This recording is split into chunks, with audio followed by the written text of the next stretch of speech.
সবাইকে খ্রিস্টের শুভেচ্ছা জানাই। আশা করি না, বিশ্বাস করি, প্রত্যাশা করি আপনারা ভালো আছেন এবং প্রভু আমাদের সবাইকে বাঁচিয়ে রেখেছেন, এই জন্য ধন্যবাদ দিই। আমার মনে একটি প্রশ্ন এসেছে, আমরা কি কেউ ভাগ্যে বিশ্বাস করি?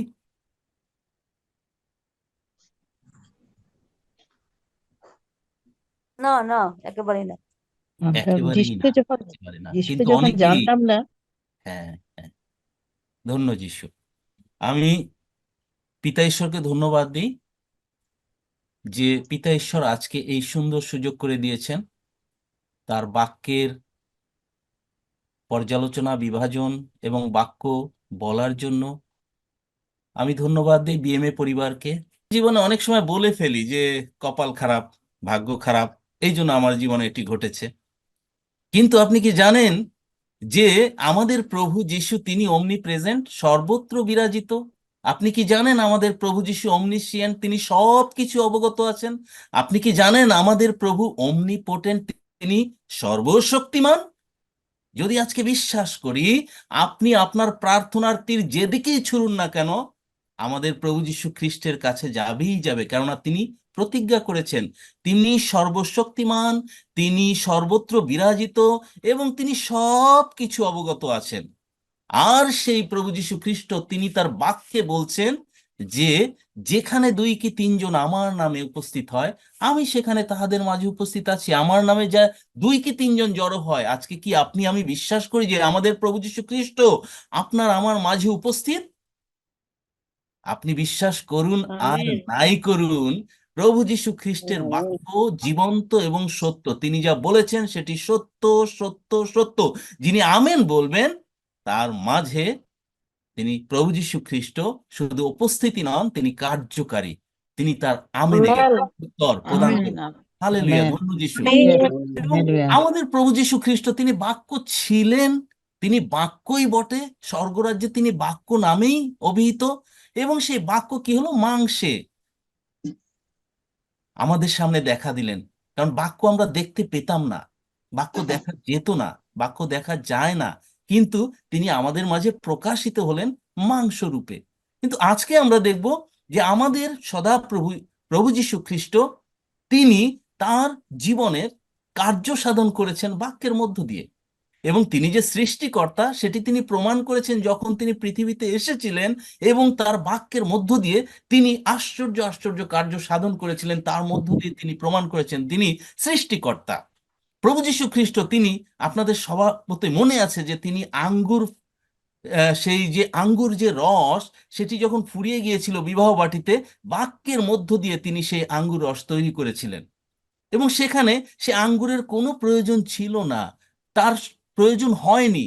কিন্তু বাস্তবে সেই দ্রাক্ষারস তৈরি করতে গেলে আঙ্গুরের প্রয়োজন আছে। কিন্তু আমাদের প্রভু যীশু খ্রিস্ট আঙ্গুর ছাড়াই তিনি দ্রাক্ষারস তৈরি করেছিলেন, আর সেটি বাক্যের মধ্য দিয়ে। তিনি বাক্য ব্যবহার করেছিলেন।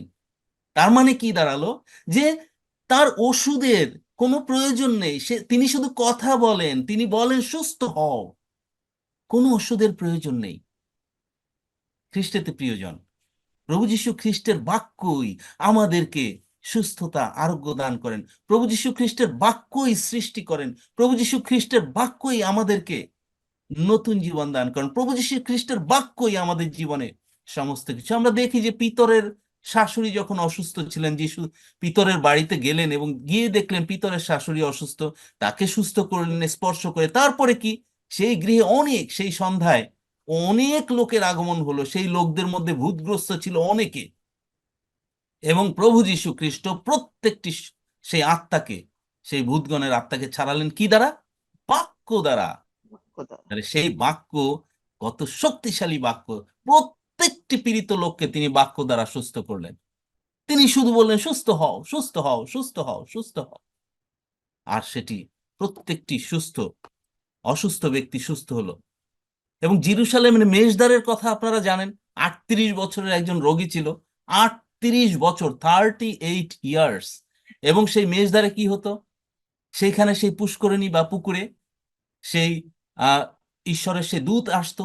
যখনই আসতো প্রথমে যিনি সেই জলে নামতো তিনি সুস্থ হতেন। কিন্তু সেই 38 বছরের রোগী তিনি অনেক বছর অপেক্ষা করেছেন, কিন্তু সুস্থ হতে পারেননি। আর প্রভু যীশু খ্রিস্ট তাকে কি বলেছিলেন? উঠো, তোমার খাট তুলিয়া লইয়া চলিয়া বেড়াও। What a command! প্রভু যীশু খ্রিস্ট তিনি বাক্যে যা বলেছেন তাই ঘটেছে। বাক্য কত শক্তিশালী বাক্য!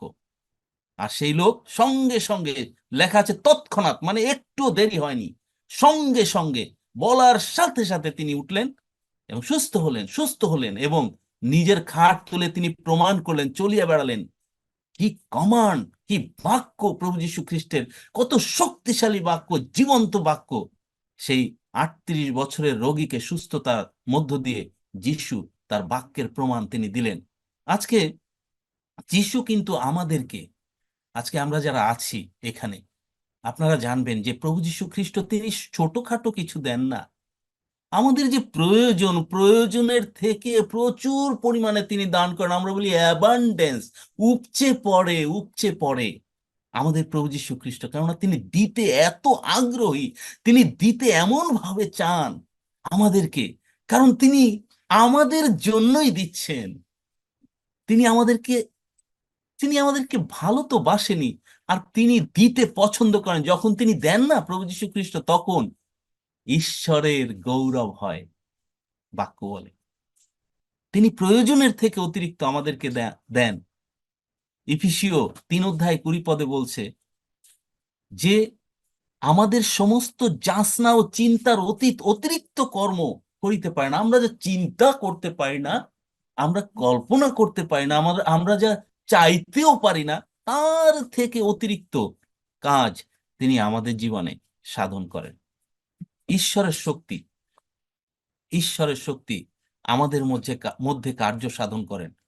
এই ইফিসীয় 3 অধ্যায় 20 পদেই বলছে যে যে শক্তি আমাদের মধ্যে কার্য সাধন করে, যে শক্তি, পাওয়ার, সেই শক্তি অনুসারে যিনি আমাদের সমস্ত যাচনা ও চিন্তার অতিরিক্ত কর্ম করিতে পারেন, সেই শক্তি।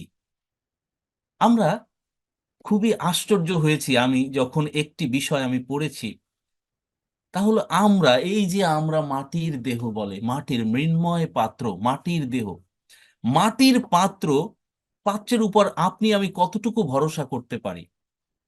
একটি মাটির পাত্র, আমি খুব আশ্চর্য হয়ে যাই। মাটির পাত্র খুবই ঠুনকো, বলা হয় ফ্র্যাজিল, ফ্র্যাজিল মানে অত্যন্ত ঠুনকো, একেবারে ভঙ্গুর বলা হয়। সামান্য কারণে ভেঙে যেতে পারে, সামান্য কারণে ধ্বংস হয়ে যেতে পারে, গুঁড়ো গুঁড়ো হয়ে যেতে পারে, এতটা ভঙ্গুর বলা হয়। খুবই সাবধানে এই মাটির পাত্রকে নাড়াচাড়া করতে হয়, মুভমেন্ট করতে হয়। কিন্তু দেখুন তো এই মাটির পাত্রকে কিভাবে তুলনা করা হয়েছে। 2 করন্থীয় 4 অধ্যায় 7 থেকে 10 পদ। আমি অনুরোধ করব, যদি সহজ বাংলা থাকে সেটি অনেক সুন্দর। আমি যদিও সেই কেরি ভার্সন থেকে একটু পড়ছি, কিন্তু কাউকে অনুরোধ করব কেউ একজন সহজ বাংলা থেকে একটু আমাকে পড়ে শোনাবেন ধীরে ধীরে। 2 করন্থীয় 4 অধ্যায় 7 থেকে 10 পদ লেখা আছে, কিন্তু এই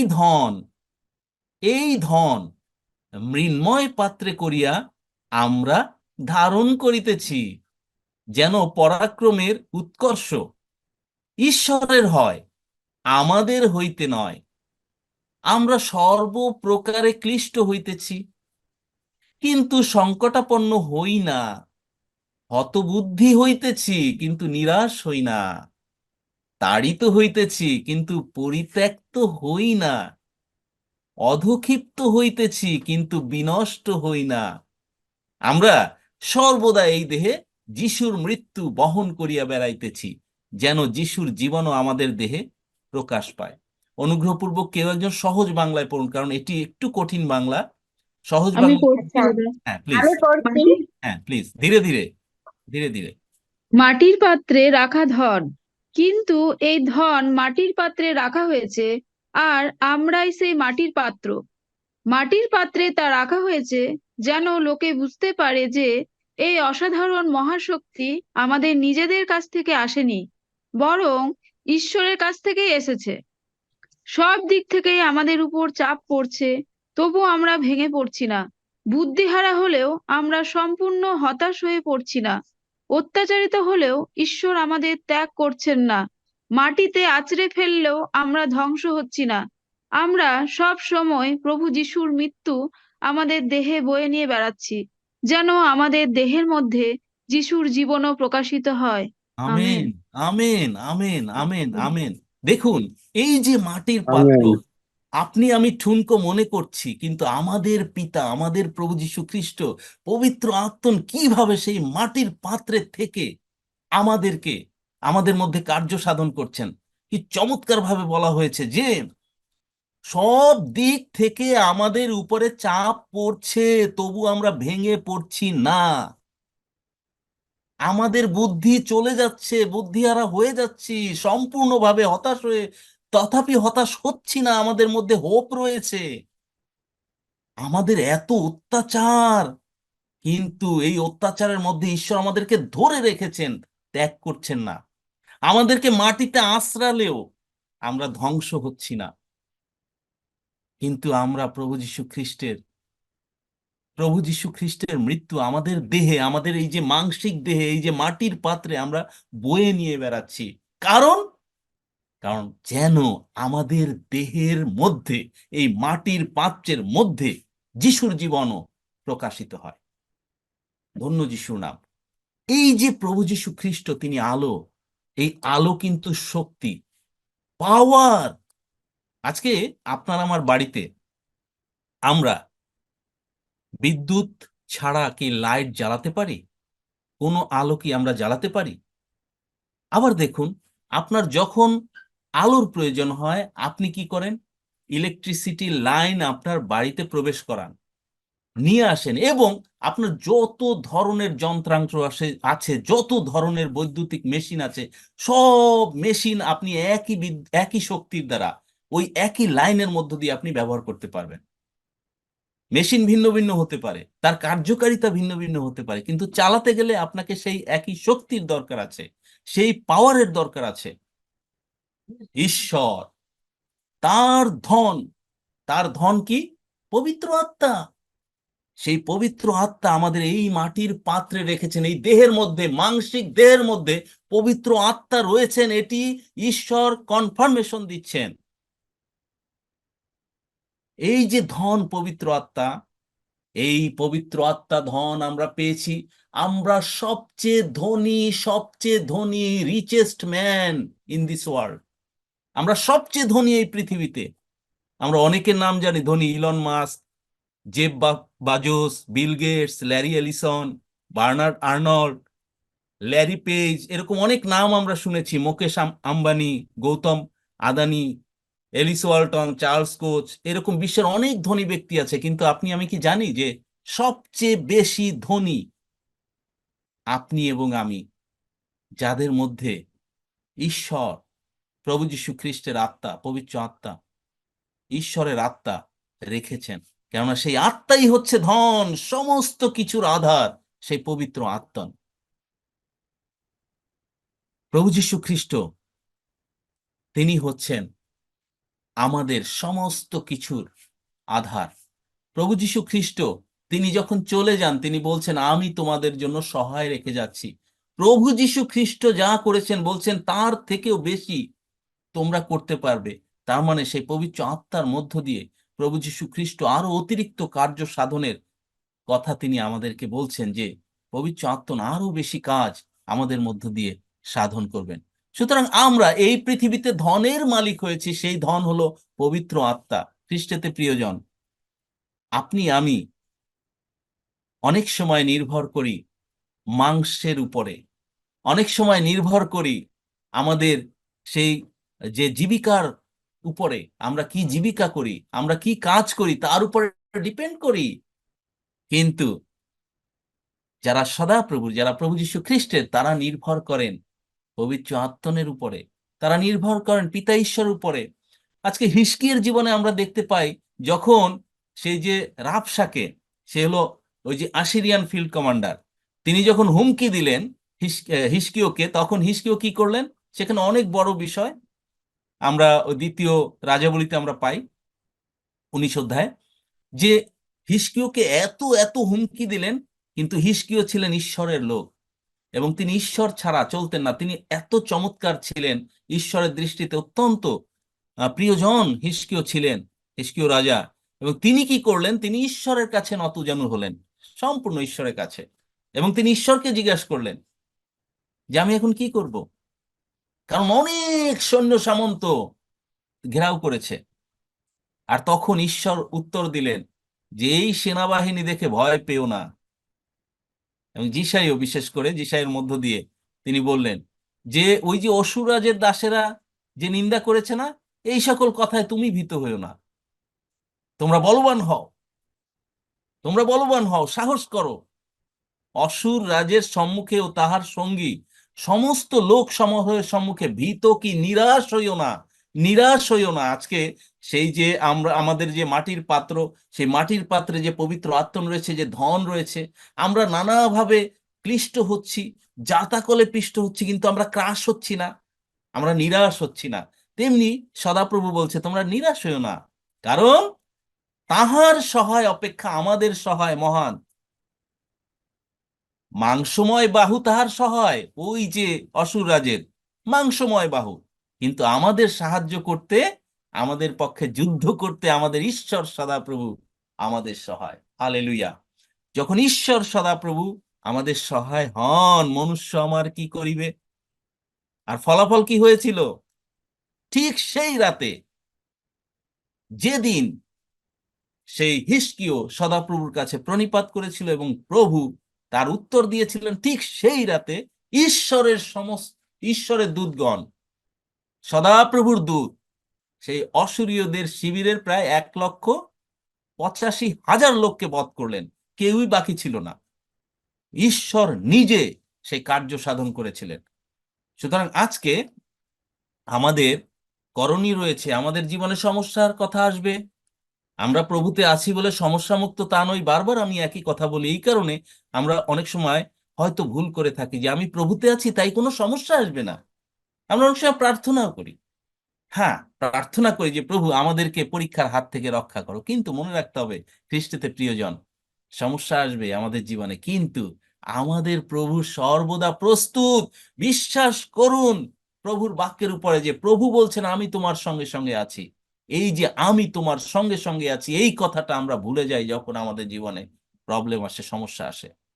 কিন্তু সদাপ্রভু তিনি কার্যকারী, সদাপ্রভু তার বাক্য কার্যকারী, এবং তিনি ফলাফল প্রদান করেন, যেমন করে সেই হিজকিয়্যাহর জীবনে প্রদান করেছিলেন। সমস্ত তার বিপক্ষের লোকদেরকে, সৈন্য সামন্তকে মেরে ফেলেছিল, সবাই মৃত ছিল, সকালে উঠে দেখলো সব মৃত দেহ। সুতরাং একই কথা আবার, কিন্তু এই যে মৃন্ময় ধন বা মাটির পাত্রে করিয়া আমরা যে ধন ধারণ করছি, সেই যে ধারণ করছি যেন এটি ঈশ্বরের, এই যে পরাক্রম, এই যে মহাকার্য, মহাশক্তি, এটি ঈশ্বরের, ঈশ্বরের হয়, আমাদের হতে নয়। আমরা যেন কখনো এটির সেই যাকে বলে এটিকে আমরা না বলি যে এটি আমরা করেছি, আমি প্রার্থনা করেছি তাই হয়েছে। নো, এটি ঈশ্বর, সব পরাক্রম ঈশ্বরের, সমস্ত গৌরব ঈশ্বরকে দেই, কারণ ঈশ্বর আমাদেরকে যত্ন নেন। ঈশ্বর আমাদেরকে এই মাটির পাত্রের কি যত্ন নিয়েছেন, কিভাবে ভালোবেসেছেন। আপনি আমি একবার চিন্তা করি, আজকে আজকে প্রভু যীশু খ্রিস্ট তিনি এই ন্যাচারাল যে সেই কাজ নয়, তিনি সুপার ন্যাচারালি আমাদের জীবনে কাজ করেন। সুপার ন্যাচারালি, যা আমরা এই নেচারে আমরা দেখতে পাই না, এই প্রকৃতিতে আমরা দেখতে পাই না, অতি প্রাকৃত ভাবে তিনি আমাদেরকে স্পর্শ করেন, আমাদেরকে সম্পূর্ণরূপে নিরাময় করতে পারেন। মনে রাখবেন খ্রিস্টতে প্রিয়জন, আমাদের অসুস্থতা, আমাদের সমস্যা, আমরা যা দেখতে পাই না, তেমন ভাবে প্রভু আমাদেরকে নিরাময় করেন, তেমন ভাবে প্রভু আমাদেরকে রক্ষা করেন। আমরা যে কল্পনা করতে পারি না, যা আমরা যেহেতু নেচারের মধ্যে থাকি, আমরা চিন্তা করি, প্রাকৃতিক ভাবে চিন্তা করি, প্রাকৃতিক ভাবে আমরা সমাধান খোঁজার চেষ্টা করি, কিন্তু আমাদের সদাপ্রভু, আমাদের প্রভু যীশু খ্রিস্ট, তিনি অতি প্রাকৃতিক, এটি প্রকৃতির সাথে মেলে না। তিনি সমুদ্রকে দ্বিভাগ করেন, তিনি জর্দনকে উজানে বহান। এর মানে কি? এগুলো প্রকৃতির বাইরে, প্রকৃতি অ্যালাউ করে না এগুলো, কিন্তু তিনি প্রকৃতির বাইরে অতি প্রাকৃতিক ভাবে কাজ করেন আমাদের জীবনে। 12 বছরের যে প্রদর রোগী প্রভু যীশু খ্রিস্টকে স্পর্শ করলো, সঙ্গে সঙ্গে তিনি সুস্থ হলেন। এটি কি প্রাকৃতিক সুস্থতা? এটা এটা স্বর্গীয়, অতি প্রাকৃতিক, এটা সুপার ন্যাচারাল। এবং লেখা আছে তৎক্ষণাৎ তাহার রক্তস্রোত শুকাইয়ে গেল যখনই স্পর্শ করলো সেই মুহূর্তে। কিন্তু ন্যাচারালি কি এগুলো হয়? তৎক্ষণাৎ কোনো কিছু বন্ধ হয়ে যায়? সময় লাগে ন্যাচারালি, কিন্তু সুপার ন্যাচারালি সদাপ্রভু যখন কাজ করেন সঙ্গে সঙ্গে 100% কাজ সদাপ্রভু আমাদের জীবনে সাধন করেন। প্রভু যীশু খ্রিস্ট তিনি 5,000 লোককে 5টি রুটি 2টি মাছ দিয়ে খাওয়ান। একবার চিন্তা করে দেখুন তো প্রিয়জন, খ্রিস্টেতে প্রিয়জন, এটি কি, এটি কি ন্যাচারালি সম্ভব? কিন্তু না। প্রভু যীশু খ্রিস্ট 5,000 লোককে, লোক লোক তার সঙ্গে তো আরো সন্তানাদি ছিল, খাওয়ালেন এবং পেট পুরে খেয়েছেন। কারো মধ্যে সেই যে স্যাটিসফ্যাকশনের অভাব ছিল না, তারা একেবারে পরিতৃপ্ত সহকারে খেয়েছে এবং তারপরেও 12 ডালা অবশিষ্ট ছিল। এই যে আশ্চর্য কার্য, সুপার ন্যাচারাল কাজ আমাদের প্রভু যীশু খ্রিস্ট তিনি সাধন করেন এবং সেই সাধনের মধ্যে আমাদেরকে সম্পৃক্ত করেন। আজকে আপনি আমি যখন কোনো অফিসে কাজ করি, আর অফিসের কার্যক্রমের সাথে যদি আপনি আমি সম্পৃক্ত না থাকি, আপনার আমার ভালো লাগবে না।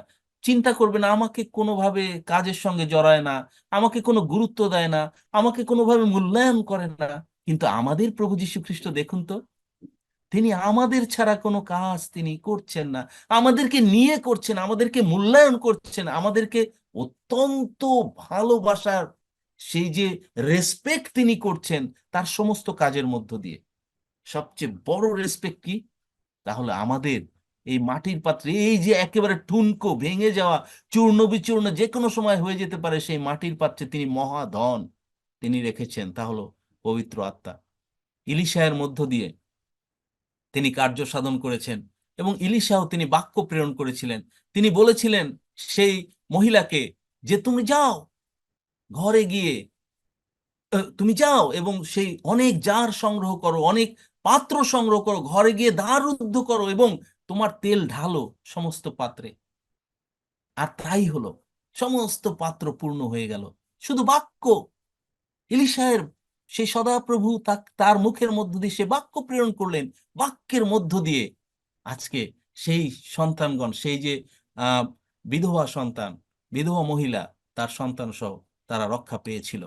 মারাতে আমরা দেখি, মারাতে যে জল, তিক্ত জল, তিতা জল মিষ্টি করে দিলেন সদাপ্রভু তার বাক্যের মধ্য দিয়ে। তিনি বললেন যে গাছটি ফেলাও, সেই গাছ যখন ফেললো সেই বাক্য অনুযায়ী কার্য সাধন হলো। এইভাবে আমরা দেখতে পাই যে সদাপ্রভুর কার্য, সদাপ্রভুর বাক্য যথেষ্ট, সদাপ্রভুর বাক্য জীবন্ত, সদাপ্রভু যা বলেন তাই হয়। আমরা বলি ম্যাজিক, যে যা বলবো তাই হবে। আমার সদাপ্রভু যা বলেন তাই হয়, সুপার ন্যাচারাল। আজকে এই পৃথিবী তিক্ততায় পরিপূর্ণ, কিন্তু আমাদের প্রভু যীশু খ্রিস্ট আমাদের মধ্যে আছেন। তিনি আমাদের এই যে তিক্ত জীবন, আমাদের যে চাওয়া পাওয়া অনেক কিছু অপূর্ণতা, তিনি পূর্ণ করেন, তিনি মিষ্টতায় সাধন করেন। গতকালকে আমার জীবন তিক্ত ছিল, আজকে তিনি আমার জীবন মিষ্ট করে দিয়েছেন। এমনি করে আমাদের জীবন, প্রত্যেকের জীবনে সাক্ষ্য রয়েছে এবং যত তিক্ততার জীবন সেটি সাক্ষ্যে পরিপূর্ণ হয়েছে, পূর্ণতা পেয়েছে আমাদের সদাপ্রভুর উপরে। যিনি নির্ভর করেছেন তিনি কখনো লজ্জিত হননি, যিনি নির্ভর করতে পারেন তিনি কখনো লজ্জিত হবেন না। যিনি সদাপ্রভুকে, যিনি জীবন্ত, যিনি জাগ্রত এবং যিনি সর্বশক্তিমান, যিনি সর্বত্র বিরাজিত, যিনি সংকটকালে অতি সুপ্রাপ্য সহায়, তার উপরে যিনি নির্ভর করতে পারেন, খ্রিস্টেতে প্রিয়জন, আপনি আমি ঠকবো না যখনই প্রভুর বাক্যের উপরে আমরা নির্ভর করতে পারি। সত্যিকারে যদি আমরা নির্ভর করতে পারি, আমরা কখনোই ঠকবো না। যখনই প্রভু যীশু খ্রিস্টকে আপনার মধ্যে আপনি রাখবেন, আপনার খাবার, আপনার জল আশীর্বাদপূর্ণ হবে। আপনি, আপনার মধ্যে রোগ ব্যাধি থাকলে সেই খাবার ওষুধে পরিণত হবে, সেই জল ওষুধে পরিণত হবে। যাত্রা পুস্তক তাই বলছে 23 অধ্যায় 25-26 পদে। এবং অনেক আশীর্বাদের কথা বলা হয়েছে। যদি আপনি ঈশ্বরের, সদাপ্রভুর সেবা করেন, মানে সদাপ্রভুর বাক্যের উপরে নির্ভর করেন, আপনি বিশ্বাস করেন, সেটি সদাপ্রভুর সেবা করা। আজকে দাদা শুরুতেই বলছিলেন আমরা কজন সেই ওরশিপ করি। ওরশিপ কি? প্রভুর ভজনা কি? প্রভুর ভজন হচ্ছে প্রভুর উপরে নির্ভর করা সারাটি দিন, প্রভুকে ভালোবাসা জানানো, প্রভুকে শ্রদ্ধা জানানো, প্রভুর বাক্যকে শ্রদ্ধা করা, প্রভুর বাক্যের উপর কোনো ধরনের অসম্মান না করা, প্রভুর বাক্যের উপরে কোনো ধরনের সন্দেহ না আনা, সেটি হলো প্রভুর সেবা করা। এবং প্রভুর বাক্য তখনই পালন করা হয় যখন আমি প্রকৃতপক্ষে সন্দেহাতীত ভাবে সদাপ্রভুর বাক্যে নির্ভর করি। 40 বছর প্রতিদিন ইসরায়েল সন্তানগণকে সদাপ্রভু স্তম্ভ স্তম্ভ, পিলার পিলার হয়ে, দিনের বেলা মেঘের পিলার হয়ে, মেঘের পিলার পিলার হয়ে ছায়া দিয়েছেন। শুধু ছায়া না, একেবারে চমৎকার এনভায়রনমেন্ট দিয়েছেন। রাত্রিতে এই একই পিলার, মানে স্তম্ভ, সেটি দীপ্তির স্তম্ভ হয়ে 40 বছর ইসরায়েল সন্তানগণকে আমাদের প্রভু যীশু খ্রিস্ট সদাপ্রভু তাদেরকে রক্ষা করে রক্ষা করেছেন এবং তাদেরকে এনকারেজ করেছেন যেন তারা দিবারাত্র, দিনে এবং রাত্রে সব সময় চলতে পারেন। আজকে খ্রিস্টেতে প্রিয়জন, আপনার আমার জীবনে সদাপ্রভুর পবিত্র আত্মা যদি থাকে, যদি আপনি ধারণ করেন, যদি বিশ্বাস করেন, যদি জানেন, আপনি দিনে এবং রাত্রে গমনাগমন করতে পারবেন। আপনার কোনো কিছুতে ভয় হবে না, আপনার রাতেও ভয় হবে না, আপনার দিনেও ভয় হবে না, কারণ একই আত্মা আপনার আমার জীবনে পিলার হয়ে, রাতে অগ্নি পিলার, দিনে সেই মেঘের পিলার হয়ে আপনাকে আমাকে ছায়া দেবে। দিনে রাতে আপনি আমি চলতে পারবো। এই দিনে রাত মানে যে কোনো সময়, রে যে বাপু কোনো রে বাপু। পরিস্থিতিতে আপনি আমি সামনে এগিয়ে যেতে পারবো। হালেলুয়া। আমাদের সদাপ্রভু, তিনি এত ক্ষুদ্র নন, তার বাক্য জীবন্ত বাক্য। সেই বাক্যকে আপনি আমি অবহেলা করলে সেই বাক্যের পতন কোনোদিন হবে না। যিনি অবহেলা করবেন তার কাছে তার বাক্য শুধুমাত্র বই স্বরূপ। কিন্তু যিনি আমেন বলবেন, যিনি আমেন বলতে জানেন, যিনি বিশ্বাস করেন, তার জীবনে প্রত্যেকটি ক্ষেত্রে, সেই ইসরায়েল সন্তানগণের 40টি বছর যেভাবে সদাপ্রভু দেখিয়ে গেছেন, যেভাবে তিনি কাজ করেছেন, তেমনি ভাবে আপনার আমার জীবনে প্রত্যেক দিন 24 আওয়ার্স তিনি কাজ করবেন। এক সেকেন্ডও আপনার আমার কাছ থেকে তিনি সরে যাবেন না, এবং আপনার আমার প্রত্যেকটি বিষয়ে তিনি জ্ঞাত থাকবেন। কারণ আমাদের প্রভু যীশু খ্রিস্ট, তিনি সমস্ত কিছুর আধার। তাকে ছাড়া আপনি কোনোভাবে, কোনো লজিক দিয়ে আপনি আপনার জীবনের কোনো কিছু সাধন আপনি করতে পারবেন না। সাময়িক কিছু করতে পারবেন, দেখাতে পারবেন, কিন্তু আমাদের প্রভু যীশু খ্রিস্ট হচ্ছেন সমস্ত কিছুর আধার। কলসী 2:3 বলছে, সদাপ্রভুর মধ্যে গুপ্ত রয়েছে সমস্ত বিদ্যার সমস্ত নিধি, জ্ঞানের এবং বিদ্যার। আর এটি হচ্ছে স্পিরিচুয়াল, এটি শুধু জাগতিক না, স্পিরিচুয়াল, আত্মিক। আপনি আত্মিকভাবে বৃদ্ধি পাবেন, আত্মিকভাবে সব ধরনের সহযোগিতা আমার প্রভু যিশুর কাছ থেকে আপনি পাবেন। আজকে খ্রিস্টেতে প্রিয়জন, গতকাল আপনার জীবনে তিক্ততা ছিল, আপনার জীবনে অনেক সমস্যা ছিল, আপনার জীবনে অনেক হতাশা ছিল, আপনার জীবনে অনেক ধরনের হোপলেস অবস্থা ছিল। কিন্তু আপনি আমি প্রভু যীশু খ্রিস্টকে যখনই ধারণ করি, আজকে অর্থাৎ পরের দিন, পরবর্তী মুহূর্ত আপনার আমার জীবনে একেবারে মিষ্টি হয়ে যাবে। আপনার সমস্ত কিছু, আপনি যে অবস্থাতেই থাকেন আপনি আনন্দে থাকবেন। যে অবস্থাতেই থাকেন, প্রভু যীশু খ্রিস্টের মধ্যে যে আনন্দ, প্রভু যীশু খ্রিস্টের মধ্যে যে সেই সেই যে গ্লোরি, মহিমা, আপনি সেই মহিমায় পরিপূর্ণ হবেন। আর সেই জন্যই প্রভু যীশু খ্রিস্ট আপনার আমার জীবনে এসেছেন। খ্রিস্টেতে প্রিয়জন, আপনি আমি প্রভুর বাক্যের উপরে সম্পূর্ণরূপে নির্ভর করি। যখনই নির্ভর করতে পারবো, আপনি আমি ভাগ্যে আর বিশ্বাস করব না, বলবো না আমার কপাল এরকম ছিল, বলবো না ভাগ্য খারাপ ছিল। যেমন জুয়া খেলে, যে যেদিকে খুশি সেদিকে আমি মারলাম, দেখি একটু প্রার্থনা করে দেখি না যিশুর কাছে যদি সুস্থ করেন। নো, খ্রিস্টেতে প্রিয়জন, আপনি আমি, আপনাকে আমাকে একদম একেবারে স্ট্রিক্ট ফাস্ট হতে হবে।